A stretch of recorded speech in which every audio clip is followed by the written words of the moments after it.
Guys, நம்ம இப்போ பார்க்க போகிறது எங்கள் வீட்டில் புது மிக்ஸி எங்கள் அக்கா வாங்கி தந்தா. ஓகேவா? அதுக்கு பேர் கேடெக். ஓகேவா?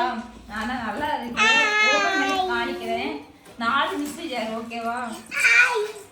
பாருங்க, சின்ன மிக்ஸி ஜாரு அழகா இருக்கு, குவாலிட்டியாகவும் இருக்கு. அதுக்கு வரவு அதோட கொஞ்சம் பெரிய மிக்ஸி ஜாரு நல்லா சாங்காக தான் இருக்கு, நல்லா தான் இருக்கு. அடுத்துல மிக்ஸியை பாருங்க, மாடலே செமையா இருக்கு. ஹலோ, மாடலே சூப்பரா இருக்கு பாருங்க, மாடலே சூப்பரா இருக்கு. நல்லா புஷ்லாம் நல்லா ஜம்முன்னு கொடுத்துருக்காங்க மாடலு. அடுத்துல வந்து இது வந்து ஜூஸ் அரைக்கிறது.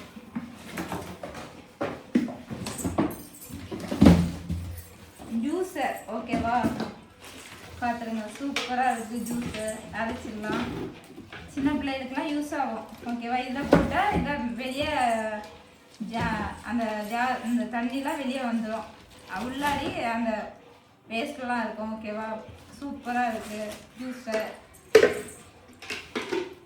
அதுக்கு வரது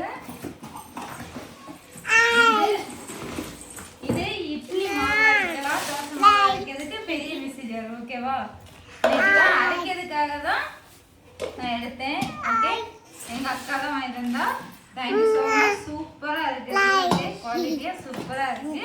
நீங்களே இதே மாதிரி வாங்கி ட்ரை பண்ணி பாருங்க.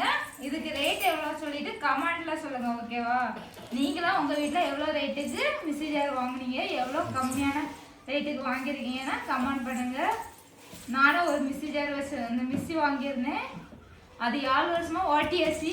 அதுலேயே மாவுலாம் அரைப்பேன்.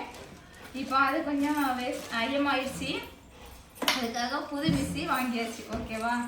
Thank you so much. இதுக்கு ரேட் வேணும்னா கமெண்ட் பண்ணுங்க.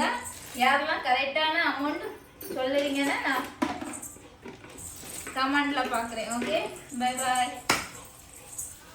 ஓகே.